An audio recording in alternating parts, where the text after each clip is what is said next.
Buddhis tidak sesederhana itu, ya kan? Mindfulness pada Buddhis itu kita ada muatan kusala karena bukan hanya sati, tetapi kan sama sati. Yeah. Nah, ada muatan kusala di sana. Jadi, mengapa eco mindfulness kalau untuk Buddhis itu lebih bisa menjadi jembatan untuk menutup kesenjangan ini? Karena ada muatan kusalanya. Jadi pada saat kita memberikan perhatian yang benar, pada saat kita membeli, kemudian kita membuang sampah, itu ada muatan kebaikan di sana.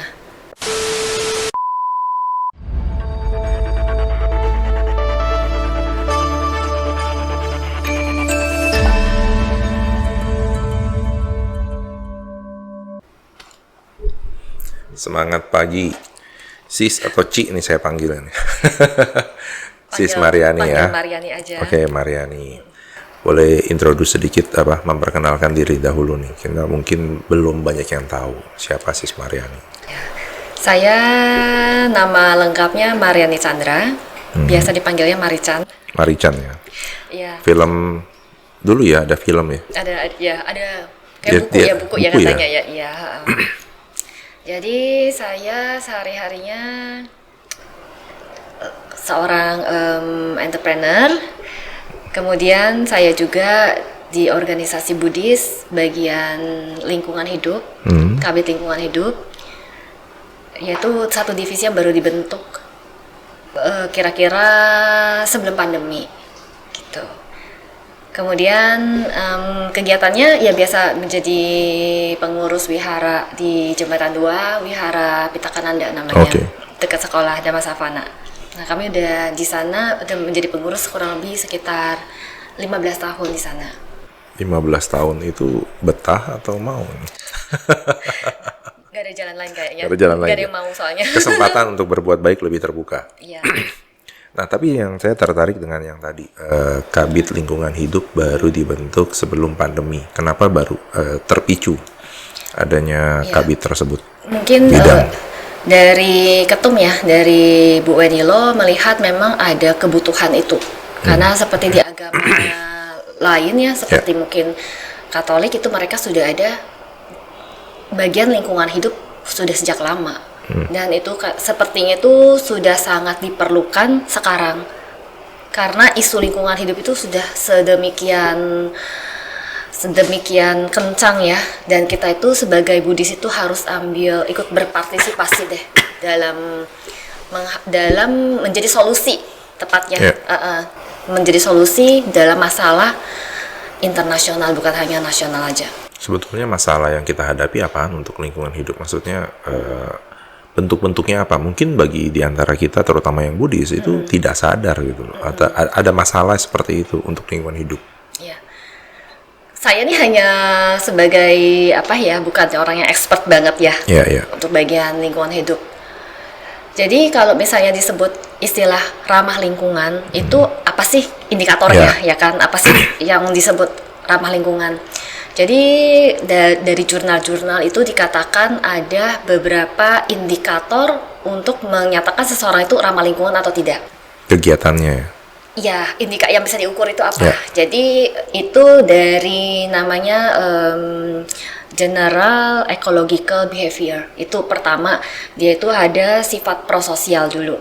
Prososial itu karena kita bicara soal lingkungan itu berarti kan ekologi secara luas, hubungan dengan manusia, dengan satwa, hingga dengan tanaman ataupun prinsipnya organisme dan lingkungannya secara luas. Jadi harus ada namanya sikap prososial. Kedua itu ada konservasi terhadap energi dan air, penghematan air dan energi. Ketiga itu tentang pemahaman sampah yang berdampak ekologis, contohnya sampah B3 yang berbau berbahaya. Nah, kemudian juga bagaimana penghindaran sampah. Itu juga termasuk indikator yang menunjukkan ramah lingkungan atau enggak. Nah, kira-kira empat ini deh yang bisa menjadi indikator. Kalau lebih jauh lagi, penghematan transportasi, apakah emisi karbonnya, ataukah mengenai kendaraannya ramah lingkungan atau enggak. Kemudian juga volunteering, apakah dia itu menjadi aktivis untuk kegiatan-kegiatan ramah lingkungan ya. Kalau secara luas itu banyak sekali, tetapi utamanya itu dia mengerti tidak mengenai sampah, dia itu menjaga nggak konservasi air dan listrik, kira-kira gitu. Jadi yang lebih diutamakan justru malah dari akarnya supaya kita tidak membuat atau menimbulkan sampah yang baru lagi ya. Iya, jadi ya itu prinsipnya cuman semua kegiatan kita itu secara sengaja dan tidak sengaja pasti kita itu memberikan impact kepada makhluk lain dan sekitar kita, apakah alam atau juga kepada makhluk lain tanpa kita sadari loh. Contohnya gini, sampah kita nih Jakarta kan kita TPA pembuangan akhirnya di mana? Bantar Gebang. Di Bantar Gebang itu mungkin pernah ke Bantar Gebang?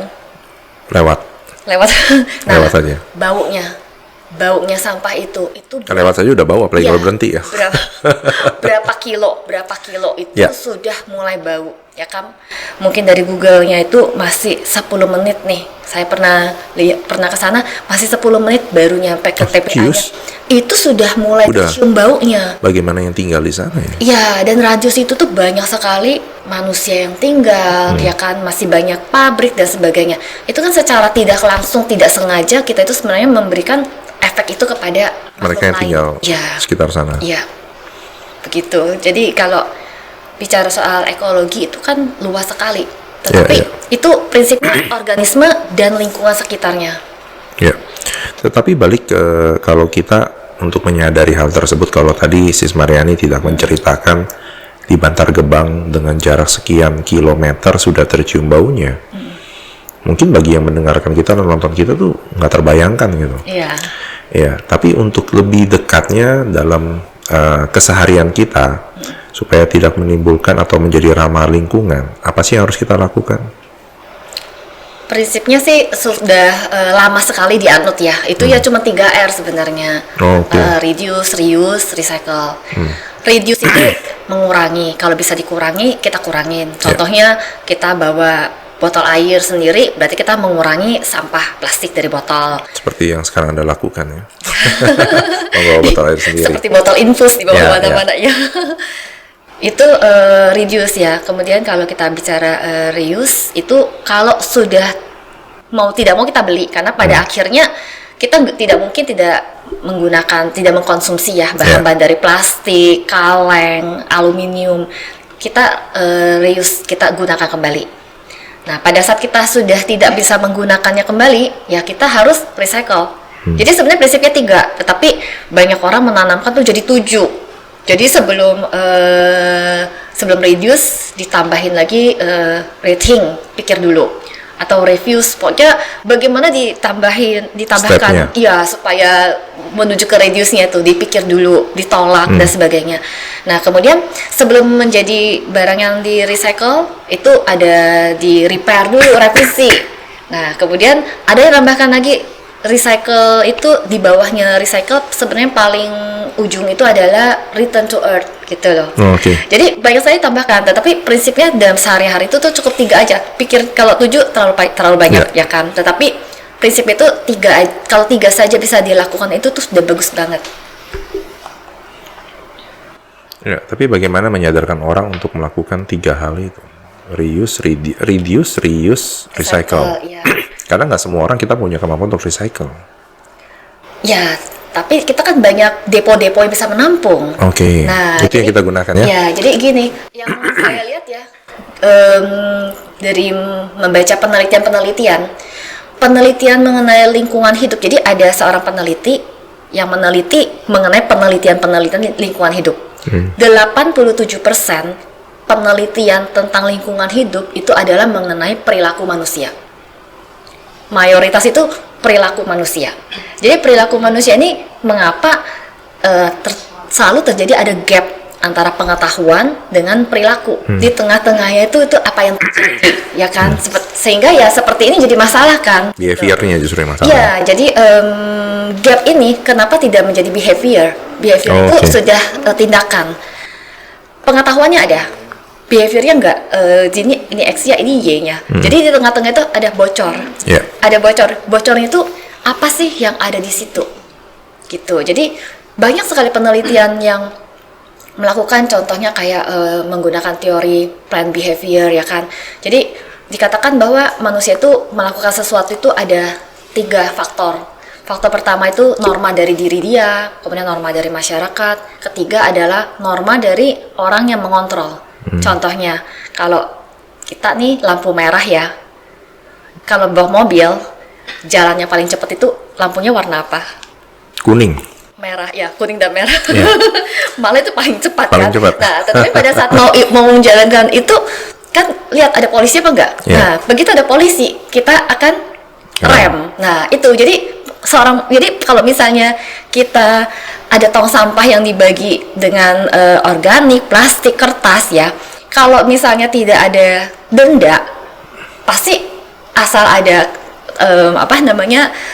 tong kita buang, ya kan. Itu juga sih sebenarnya yang menjadi masalah, karena kita tuh dari dulu itu dikatakan buanglah sampah pada tempatnya. Yeah.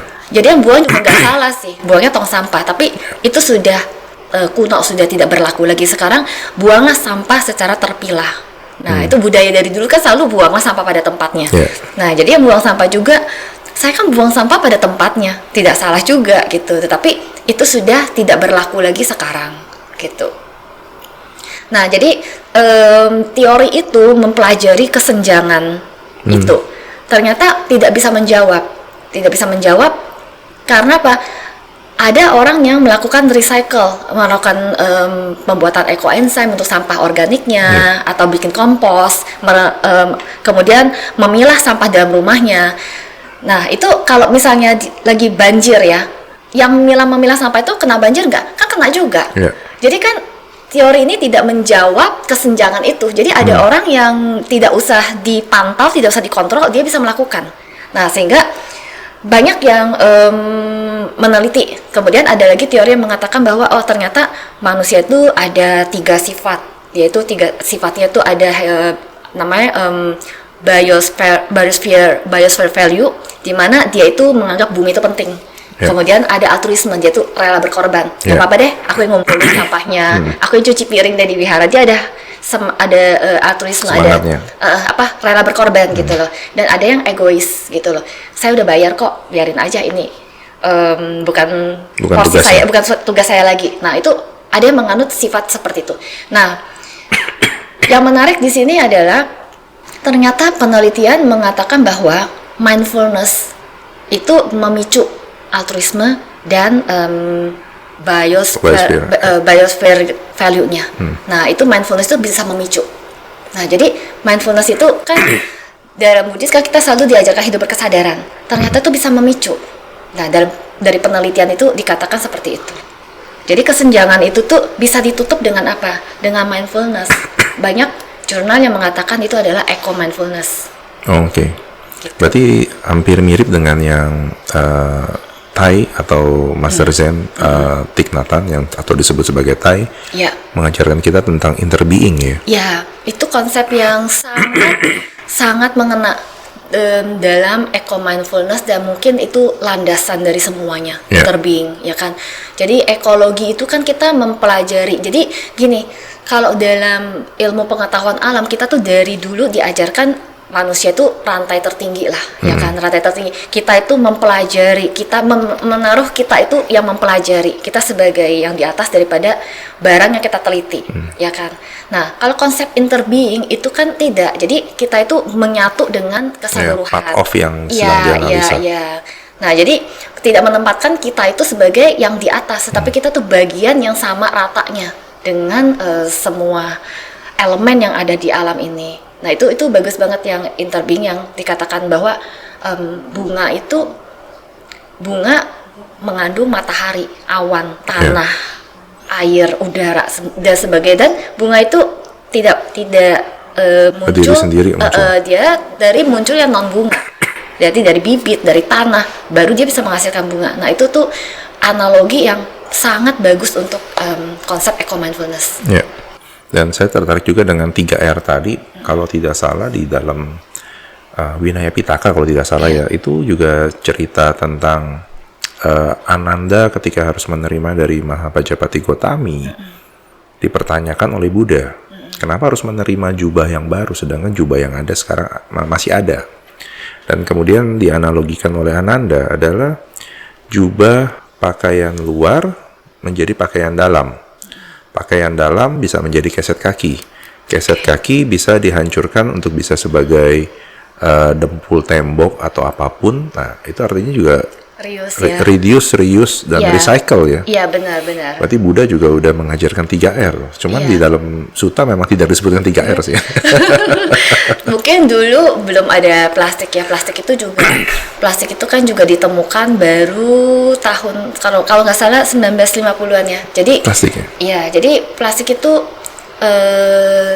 sebenarnya kapan sih bisa terurai benar-benar, itu belum ada bisa buktiin karena belum 100 tahun, jadi belum ada yang hidup untuk membuktikan.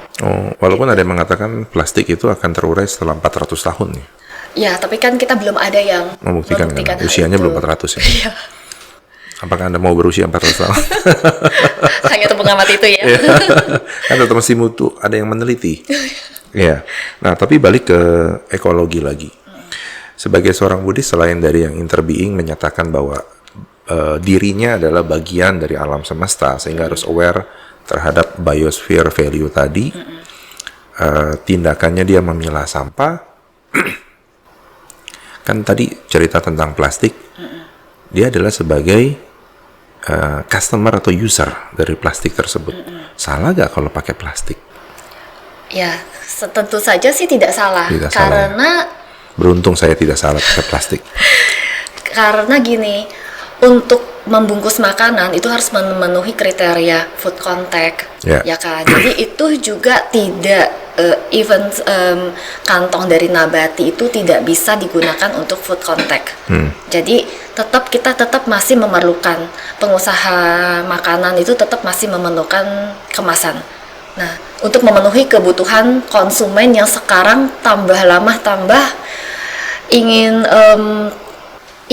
lebih terus gitu ya kan. Kalau dulu kan karena mungkin manusia sekarang udah 8 miliar.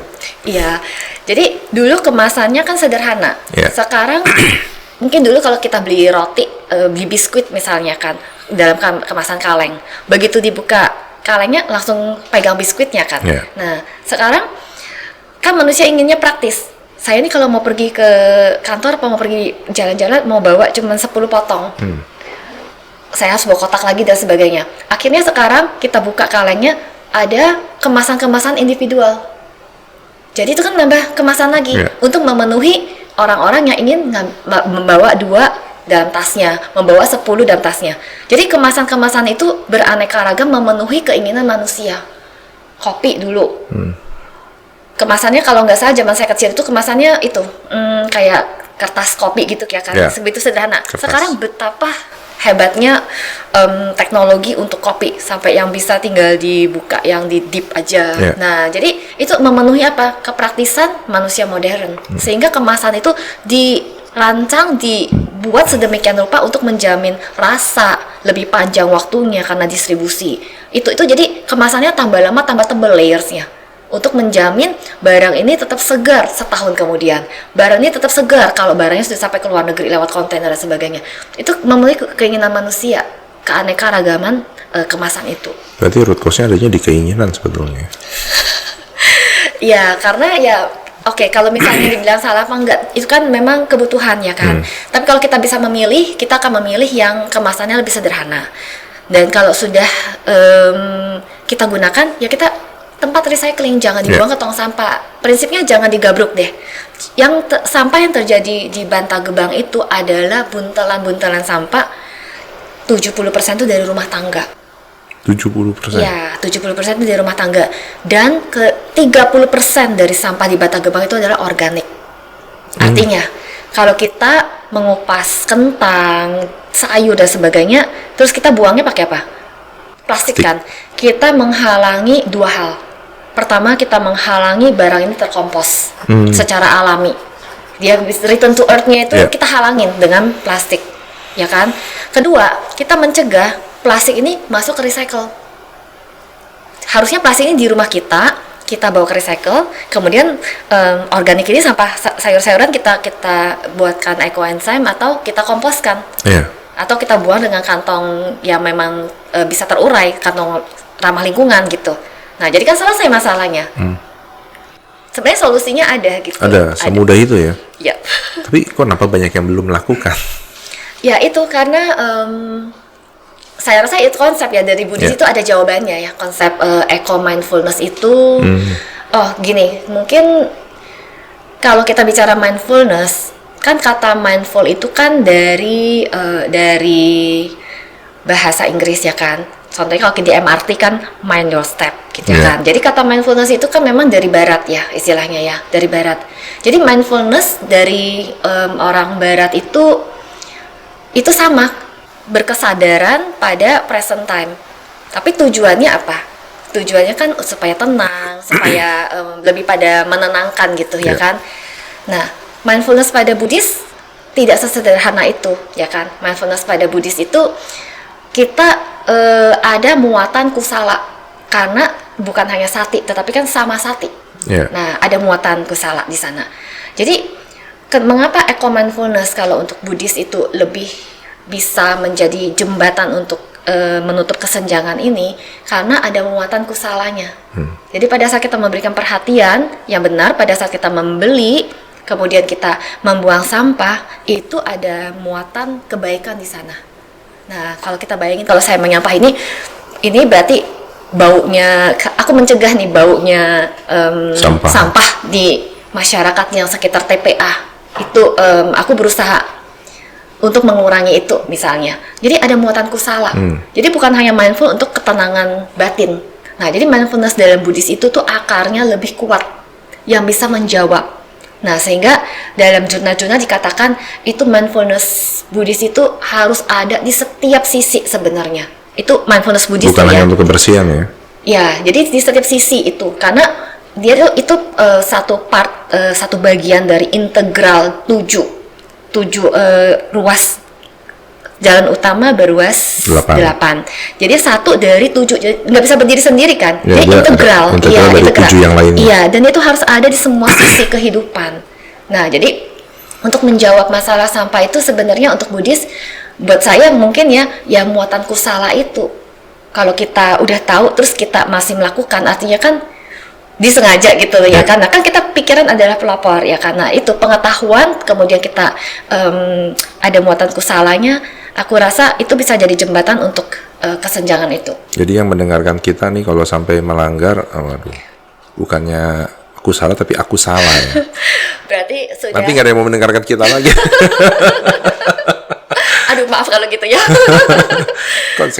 Kalau dulu kan belum tahu, sekarang sudah menjadi tahu. Ya. Justru kalau sudah tahu, ternyata untuk kusala itu mudah sekali. Setiap hari kita bisa melakukan kusala dari sampah kita. Gitu. Mau ke pasar, aku mau kusala deh. Mau kusala, misalnya mau beli bakmi atau mau beli bubur ya, bawa rantang sendiri, itu udah kusala. Nah, aku mau berdana makanan kepada Bante. Nah, kita pupuk dari sana, berada di tanah. Saya tidak mau menyampah, aku mau dana ini supaya sempurna nih, tidak mencederai sengaja atau tanpa sengaja makhluk lain.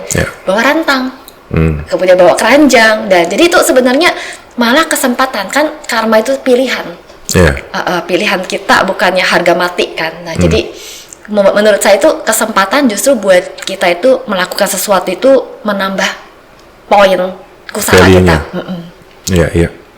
Dan tadi kalau di awal Anda menjabarkan sebagai Sis Mariani entrepreneur. Nah, ini kan saya dengar-dengar entrepreneur ini hubungannya dengan ekologi ini. Kenapa Anda ada di sini? Kebetulan saja. Bukan tujuan. Kebetulan kemudian menjadi tujuan ya kan ya. Kebetulan saja memang bergeraknya di bidang pembuatan kantong dari singkong. Mereknya Telobek, boleh sebut merek? Boleh. Ya, oke. Ya, jadi biar pada pakai. Karena ramah lingkungan kan. Ya, jadi dari sana tuh asal dijual murah. Iya, jadi dari sana itu mungkin pertama kali sebenarnya sudah dari dulu ingin, tetapi belum menemukan momen yang tepat dan produk yang tepat gitu. Jadi kalau dari dulu waktu remaja nih, saya flashback dikit ya.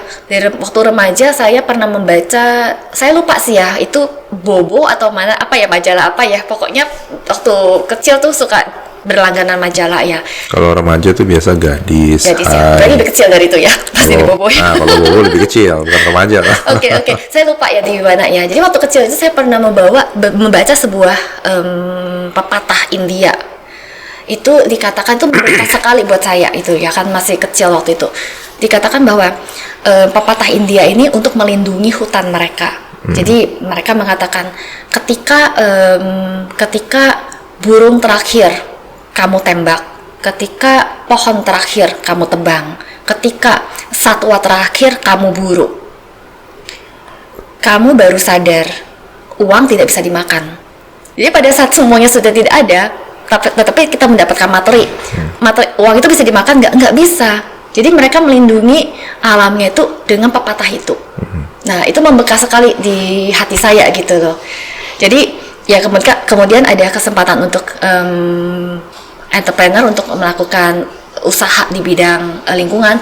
Saya baru pergi ke Batang Gebang, kemudian baru meneliti mengenai gitu, kenapa sih pada tidak mau ya melakukan itu ya. Nah gitu, jadi dari sana melakukan searching kenapa, dan kemudian terakhir sekarang karena sama Rom juga sama-sama jadi mahasiswa ya, kita bisa akses ke jurnal, ke suta dan sebagainya, itu luar biasa. Jadi pemahaman saya itu menjadi lebih komprehensif ya, dari ujung ke ujung, dari pendapatnya ahli sampai dari pendapat dari suta, itu ternyata linknya itu yaitu kalau untuk lingkungan itu eco-mindfulness. Ya. Kalau istri saya kalau untuk belanja sekarang mengurangi styrofoam. Oh iya. Sudah boleh ya?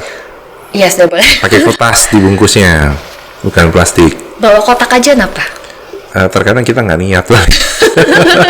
Pas ketemu baru lihat, oh iya. Iya. Memang kotak bawa, tapi kan kayak belanja sekarang kita bawa tote bag ya, tote bag sendiri. Kemudian terkadang kalau nggak bawa tote bag, tapi kebetulan ada perlu yang dibeli, menggunakan dus, bukan plastik. Jadi kita meminta dus di convenience store tersebut. Ini salah satu cara sih sebetulnya, cara kami. Berarti udah mindful kan ya? Itu udah berarti udah mindful, berarti udah ada satu titik sebelum istri saya yang mindful. Ya, oke. Ya, seperti tadi kan saya beli roti, baru ingat nggak perlu pakai kantong, kita tank-tank sendiri karena rotinya kebetulan hanya satu atau dua yang udah bisa dibawa tangan. Karena plastik juga terkadang kita bingung di rumah banyak plastik. Ya, itu pelarangan plastik oleh pemerintah sebenarnya untuk ini loh, menciptakan habit itu. Dulu kan protes ya, ibu-ibu protes ya dilarang kantong plastik. Sebab gini, saya pernah lihat nih ya, di supermarket dulu plastik berbayar. Sebelum dilarang kan berbayar dulu, Rp200 per lembar ya kan di supermarket. Jadi untuk dilarang kan, maksudnya berbayar kan jadinya mengurangi deh. Kita tuh, masa gara-gara plastik saya harus bayar. Ternyata yang terjadi sebaliknya. Di kasir saya mau 5, beli jadinya. Bukan mengurangi, buat buang sampah. Ya, karena plastiknya besar-besar. Murah. Ya, makanya jadinya dibebankan biaya supaya dikurangi. Tetapi malah orang membeli, karena apa? Manusia butuh, kita butuhkan buat buang sampah, gitu. Nah, kemudian juga usaha dari pemerintah juga sudah ada bank sampah. Bank sampah itu membayar loh sampah kita sebagai masyarakat. Terutama yang plastik ya? Plastik, kertas. Oh, kertas juga ya? Sampah itu bukan cuma plastik kan, sampah itu dari kaleng, botol kaca, itu semuanya sampah. Jadi kadang-kadang kalau ke supermarket kan kita bilangnya gini, saya bawa kantong sendiri, ya tapi lihat tuh belanjaannya isinya apa. Pasti isinya botol, kemudian plastik yang buat yang divakum dan sebagainya. Itu kan semua isinya. Jadi kita hanya menitik beratnya, yang kita bisa kurangi hanya paling depannya untuk ngangkat. Tetapi isi dalamnya semua kan masih plastik. Nah, itu jadinya setelah digunakan mau bagaimana? Ya kita harus bawa ke tempat daur ulang. Salah satunya udah banyak ya tempat daur ulang. Salah satunya Seci. Kemudian ada kayak Waste for Change. Kemudian ada banyak, mungkin bisa di Google yang terdekat dengan kita itu apa. Gitu. Nah, tadi kalau berkenaan dengan plastik yang terbuat dari singkong itu bisa dipakai juga untuk plastik sampah? Bisa. Tapi harus yang kering, karena dia takut sama air. Oh, karena mudah terurai dengan air ya? Iya, dia itu sifatnya itu hidrofilik ya, dia suka air ya. Karena dia mengapa bisa larut di air karena dicerna oleh makro dan mikroorganisme. Untuk sesuatu yang bisa dicerna dia itu harus bisa suka air. Jadi apa namanya melembut dengan air gitu, menyatu dengan air. Ada durasi berapa lama dia bisa lembut dengan air? Kalau misalnya kalau kena hujan gitu ya, tampiasan gitu ya, dia hujan melembut. Nah masalahnya kalau pada saat dia melembut dikasih beban, dia kan bisa jebol. Okay. Jadi kalau kita mau buang sampah ya memang jadi repot sih hidupnya ya jadinya ya. Jadi harus ditiriskan. Kemudian kita harus pisah sampah kering dan sampah basah. Nah kalau menurut saya sih gini, sampah kering oke, kita bisa buang dengan media apapun. Tapi kalau misalnya enggak, ya kita sumbangkan aja ke depo daur ulang. Sampah organik, nah masalahnya sampah organik ini loh, sebenarnya ini kan emas yang berharga, kompos ya kan. Tapi kan kita berharganya dari mana? Kan jadi sampah. Kompos kan, dia bisa itu kan jadi kompos. Nah apalagi yang masih mentah ya kan, itu tuh kan unsur haranya masih bagus ya, itu bisa jadi kompos, bisa jadi ekoenzim, bisa jadi tanah lagi. Dicampur semua ya? Ya, bayangin kalau misalnya 30% sampah di Bantar Gebang jadi kompos, itu bisa jadi gunung baru loh. Ya kan, karena memang terkandung sampah paling banyak itu di rumah tangga gitu. Nah jadi ya kalau bisa sampah yang organik itu jangan dibuang, dijadiin ekoenzim. Kalau nggak dikomposkan, ya kalau terpaksa sekali harus dibuang, ditiriskan, bisa buang dengan kantong yang ramah lingkungan. Jadi selesai. Jadi begitu sampai ke Bantar Gebang itu kita tidak menghalangi sampah kita itu mengompos. Malah kita mengompos sekaligus dengan kantongnya. Selesai jadi masalah, jadi tanah gitu. Tetapi ya harus dipisah karena nanti di dalamnya juga ada botol plastik, ya kan. Jadi kita ambil dulu yang anorganiknya, iya. Apakah menurut Sis Mariani sekarang yang membantu kita untuk mengelola sampah ini mereka sudah siap ya kalau kita sudah pilah-pilah seperti itu? Jangan-jangan kalau kita udah pilah di rumah tangga tapi nyampe sana dicampur lagi. Ya, itu ada beberapa yang bagus ya. Jadi kita emang harus kalau bisa sih pada saat kita misalnya memutuskan kita mau merecycle di sana ya kita mampir ke sana, kita lihat cara kerjanya bagaimana. Misalnya contohnya di Buddha Suci itu botol itu dipisah antara tutupnya, kemudian labelnya, kemudian diremas. Nah, itu kan berarti selesai 100%. Ya kan, tapi ada misalnya kalau kita ke pemulung misalnya dia tidak bisa menyelesaikan itu secara tuntas, botolnya diambil, tutupnya diambil, tetapi label-label yang ringan itu dan tidak ada harganya kemungkinan akan kembali ke Bantar Gebang. Jadi sampah lagi. Jadi iya tidak selesai gitu. Jadi ada baiknya orang yang kita sumbang atau apa ya kita lihat itu sebenarnya selesai tidak di sana gitu loh. Atau kita sumbang aja barang yang memang buat dia bisa jadi misalnya ke pemulung ya kan, ya kita sumbang ke mereka misalnya botol bekas, ya kita udah kalau memang dia tidak bisa menangani labelnya, kita yang menangani labelnya. Oh, kita yang buka semua. Iya gitu. Nah, apakah menurut Sis Mariani ini kita dari organisasi tertinggi kita Sangga mengeluarkan fatwa nih tentang sampah ini, agar ya kan perlu ada yang merimain kan? Apakah dari semua organisasi Buddhis juga merimain, mengeluarkan semacam kayak internal memorandum atau surat himbauan ya terkait sampah ini?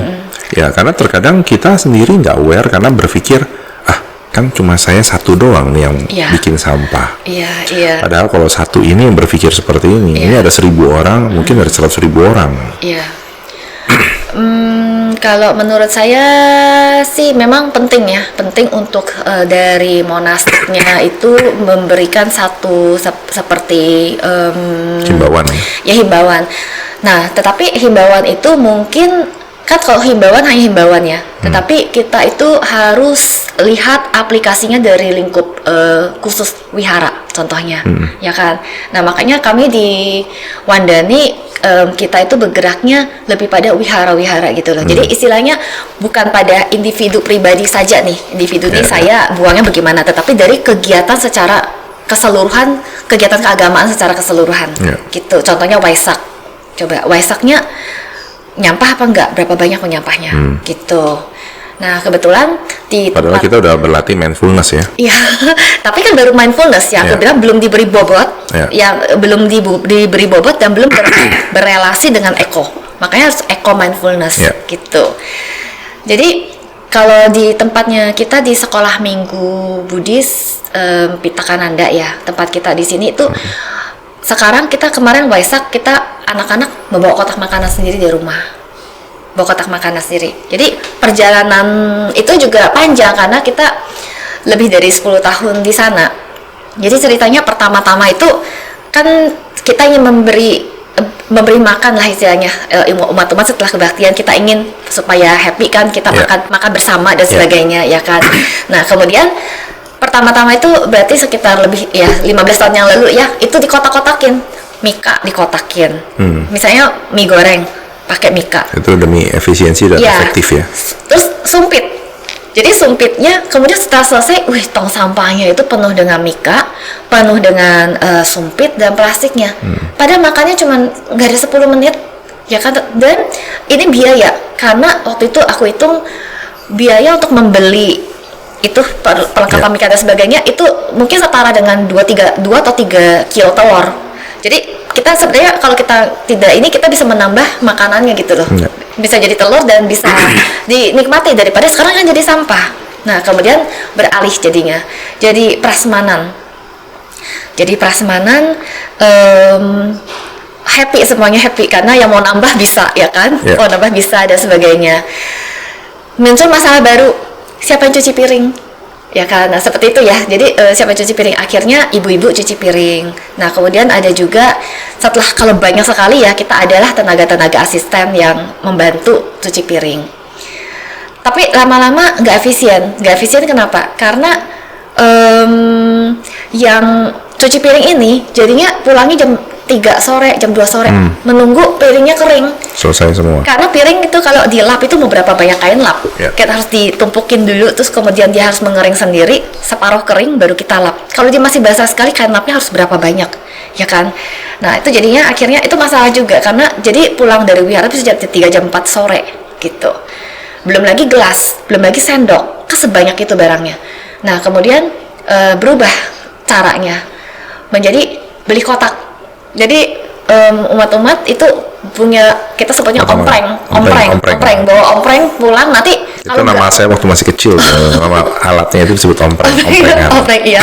Kita sebutnya ompreng. Jadi bawa pulang sendiri, dikasih nama kan jadinya ya. Jadi omprengnya ini dia sendok sendiri. Jadi dia bawa, kemudian ditulis nama pakai kartu absen kan ya, nanti ditumpuk. Nah, kita ngisi makanan. Kalau yang nggak habis itu bisa bawa pulang. Kalau udah habis bisa, kalau sisa bisa bawa pulang juga ya kan. Jadi alat itu kan berguna. Itu juga kadang-kadang masalah karena ada orang yang datang tidak bawa ompreng tapi makan di ompreng orang lain. Jadi itu juga terjadi gitu loh. Atau banyak ompreng yang kadang-kadang ada ompreng yang tidak dicuci dari minggu lalu. Begitu dibuka udah tambahan jamur ya. Iya. Nah, ya pengurus ya harus membersihkan. Nah, jadi terakhir adalah yang berlaku itu dengan ompreng. Jadi ompreng itu dari sekolah minggu sampai umat dewasa itu membawa ompreng. Tapi kalau yang tidak membawa ompreng ya makan di tempat. Makan di tempat ya piringnya dicuci. Nah, kemudian pandemi, setelah pandemi balik lagi mungkin omprengnya udah pada hilang atau ya karena kita tidak ke wihara kan lebih dari 2,5 tahun ya kurang lebih ya. Omprengnya juga udah hilang mungkin ya. Nah, kemudian kita sekarang menggalakkan lagi, mulai lagi dari makan makan prasmanan lagi. Bukan prasmanan ya, kita siapin di piring gitu, dijejer. Nanti ada cuci piring. Nah, jadi untuk balik lagi itu juga tidak bisa langsung ya. Jadi budaya sih. Tetapi sekolah minggu itu terutama anak SD, SMP itu mereka tetap bawa kotak makanan sendiri. Jadi Waisak kemarin juga itu mereka bawa kotak sendiri gitu jadinya. Ya, kalau di kami kebetulan dari kecil ada kelas Rahula yang masih menggunakan kaos warna merah, mereka sudah membawa ompreng tadi. Tapi mereka juga diperkenalkan untuk mencuci piring sendiri. Jadi umat-umat juga yang makan bersama cuci piring. Nah, memang apakah ada masalah? Tetap ada masalah. Adalah makanan sisa. Karena makanan mereka prasmanan terkadang makan ada yang suka ambil lebih, nah dibuang. Ya mungkin itu yang termasuk sampah organik ya. Iya. Dan kemudian pada saat cuci piring juga jumlah airnya jadi cukup besar, sehingga kami siapkan banyak bak. Sekitar ada 4 bak untuk bisa dari sabun sampai membilas. Jadi kemungkinan anak-anak kecil yang mencuci terkadang kan suka nggak bersih, nah itu tinggal dicelupin. Nah, nanti ada tugas-tugas ibu-ibu, memang balik lagi ke ibu-ibu, bapak-bapaknya sedikit, yang membantu mengeringkan dan menyimpan kembali ke tempatnya. Nah, mungkin hal-hal ini yang perlu dilakukan di semua wihara ya. Iya. Mungkin dari hal aku pernah lihat kok di sini ya, dan itu saya juga kita ingin belajar juga ya. Jadi kalau mencuci piring itu kan edukasi kepada anak, ya kan. Sekarang kita masih pada tahap membawa kotak makanan sendiri, bawa pulang masih ibu-ibunya yang mencuci, karena di tempat kita kadang-kadang anak-anaknya makannya nggak habis, seperti itu. Jadi kalau misalnya dibawa kotak kan sampai di rumah dia masih bisa menghabiskan sisa makanannya. Nah, tapi itu mencuci itu sudah satu edukasi yang sangat bagus. Nah, jadi seperti yang Rob bilang itu benar, kita harus dimulai dari wihara sebagai tempat yang kan dari monastik misalnya memberikan himbauan. Jika wiharanya juga tidak menerapkan juga nilai itu tidak jadi internalisasi kepada individu. Ini harus merasa sebagai interbeing juga ya. Ya, jadi dia melihat orang kan.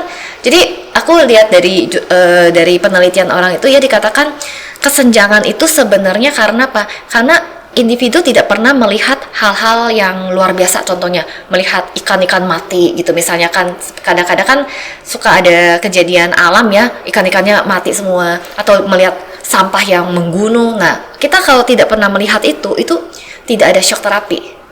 Tadi saya udah shock terapi tuh, 10 kilo udah tercium baunya ya. Dulu tuh kalau saya melewati sampingnya banyak waktu masih kecil itu beberapa kali melewati karena harus menuju ke satu tempat, ditunjukkan gitu, oh ini tempat sampah, ternyata Bantar Gebang.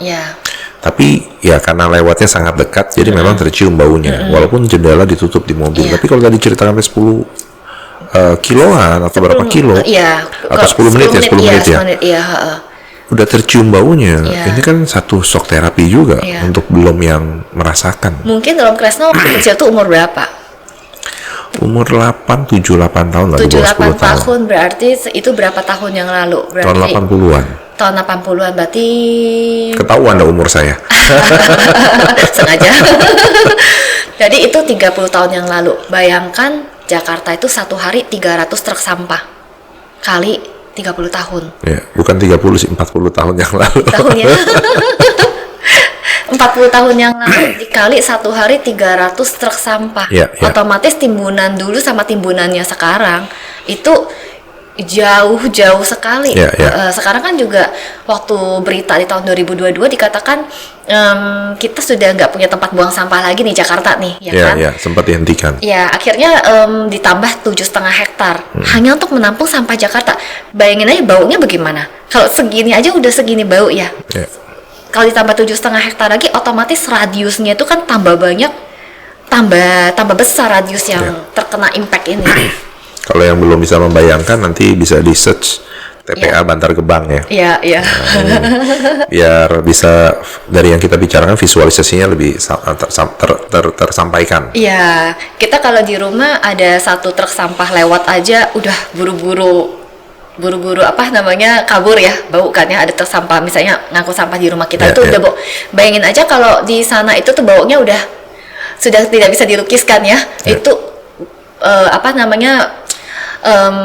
mesin-mesin yang buat mindahin sampahnya, pindahnya nggak ke kiri dan ke kanan, nggak ada tempat lagi, pindahnya tambah lama tambah ke atas. Nah, kemudian hilir mudiknya itu tuh udah tidak bisa dilukiskan bau itu seperti apa gitu loh. Dan salah satu sampah dari rumah tangga adalah minyak. Minyak jelantah. Minyak jelantah. Dan Sismar ini juga yang recycle ya istilahnya itu aku lebih senang sebutnya upcycling. Upcycling. Kalau recycle itu dia menjadi sesuatu yang nilainya lebih rendah. Botol yang sudah di recycle pasti lebih rendah ya kualitasnya. Tetapi kalau upcycling, kita upcycle itu berarti kita menaikkan nilai sesuatu tuh lebih tinggi daripada sebelumnya. Ya. Dan minyak jelantah itu menjadi lebih tinggi karena digunakan sebagai sabun alat kebersihan malahan. Kemarin barusan minggu lalu kita dari Wandani ke Bogor, jadi kita ke wihara di mana Wandani Bogor ibu-ibunya berkumpul. Kemudian kita melakukan pelatihan pembuatan sabun dari minyak jelantah. Nah, sabun ini bisa digunakan untuk apa? Untuk mencuci seperti ini keset, taplak meja, keset, mencuci piring. Nah, jadi kita upcycling barang-barang yang sebenarnya kalau dibuang ke got merusak ekosistem di air got.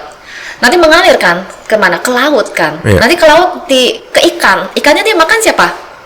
Makan anak-anak kita lagi gitu, balik lagi itu hukum karma kan, pasti balik lagi ke kita kan. Nah, sebelum dia daripada merusak lebih jauh, ayo kita selamatin, kita jadikan sabun menjadi hal-hal yang lebih bergunanya karena kita menggunakan minyak jelantah. Kedua, kita nggak usah beli lagi, karena kita beli lagi kan kita nyampah lagi. Nah, itu sih gunanya. Ya, kalau menyangkut cerita yang tadi sampai ke ikan, kalau tidak salah yang berita yang saya dengar, plastik sudah dimakan oleh ikan, sehingga di dalam ikan sendiri sudah terkandung plastik.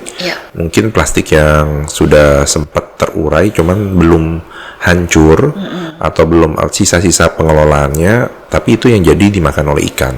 Bukan plastik kresek dimakan ikan terus terurai di tubuh ikan, tidak. Dan kita yang makan ikan. Jadi sama juga kita sama dengan makan plastik. Iya, benar. Jadi kalau penelitian terakhir ya, mikroplastik itu sudah ditemukan di paru-paru manusia. Sudah? Udara, ya, dari udara. Dari udara? Ya, karena dia hancur jadi mikroplastik, bahkan nano. Karena dibakar? Karena banyak plastik yang diberi aditif supaya kelihatan ramah lingkungan karena dia terurai, hancur. Tetapi dia hanya hancur kalau istilahnya itu terfragmen. Dia hanya berhenti di misalnya di 2 mm, sekecil itu, bahkan nano ya. Tetapi dia berhenti terfragmen. Dia tidak bisa terurai menjadi kompos. Jadi kategorinya itu kalau kita bicara mengenai SNI, Standar Nasional Indonesia, itu masih menggunakan SNI tahun 2016. Yaitu plastik yang disebut ramah lingkungan, istilahnya itu dia itu hancur, kata hancur. Jadi kata hancur itu kan kita mengadaptasi dari bahasa Inggris degradable, kan. Padahal yang dimaksud dengan ramah lingkungan itu bukan degradable hancur, dia harus biodegradable. Contohnya gini, Rom, kalau misalnya bangku plastik nih ditaruh di lapangan, kena panas matahari, kena hujan, hancur nggak? Hancur. Pada saat dia hancur, apakah itu kita sebut itu ramah lingkungan, bio? Belum, ya kan? Kita sekarang kulit pisang kita taruh di lapangan, kena hujan, kena panas, hancur nggak? Hancur. Itu bisa disebut biodegradable. Bisa. Nah, kenapa? Karena dia akan terurai sempurna. Ya, dia harus menghasilkan CO2. Dia harus menghasilkan biomasa. Pisang itu memenuhi karena pada saat dia hancur dia ada CO2 dan dia ada biomasa. Biomasa itu menjadi tanah karena 80% kandungan dari kulit pisang itu adalah air juga. Nah, jadi biomasa itu yang sekecil itu, ciut itu biomasa, itu tanah. Yang saya sebutkan sampah organik kita itu di Batang Gebang itu 30% itu adalah organik ini. Sismar udah bisa melihat ke sana berarti sama seperti Thai, Oh enggak dong. saya belajar. Saya begitu melihat Thai itu, saya tuh aduh kayaknya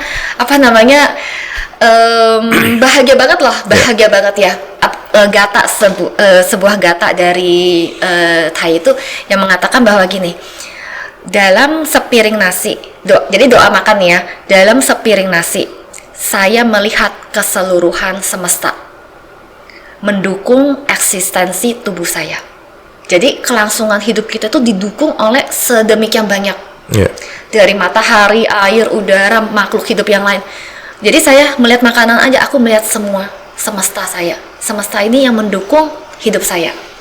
Nah, itu kan luar biasa gitu, pemahaman interbeing itu tuh luar biasa, dan itu jembatan loh, Rom. Itu jembatan yang bisa menutup pipa bocor itu, kesenjangan menutup kebocoran dari edukasi pengetahuan lingkungan hidup dengan perilaku.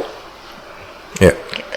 Nah, ini makanya banyak teman-teman yang aktif dari Plum Village juga justru kan yang membantu menularkan hal-hal yang baik mengingatkan kita bahwa sesungguhnya awareness ini sudah harus ada, terutama sebagai seorang Buddhis, karena ajaran Buddha sudah mengajarkan demikian. Kenapa kita hanya berpikir berbuat baik, tapi berbuat baik ini konteksnya hanya untuk menguntungkan diri kita sendiri. Berbuat baik seperti tadi, concern untuk lingkungan, ini yang masih kurang. Nah, semoga untuk penjelasan dari Sis Mariani ini dimulai dari kenapa kita harus aware terhadap ekologi, kemudian banyak tindakan yang bisa dilakukan, terutama dari rumah tangga. Ini akan membuka wawasan sehingga tidak perlu sebetulnya ekologi itu fatwa dari monastik. Cukup dimulai dari kita yang menonton inilah, menonton obrolan kita ini, ya awareness ini dimunculkan.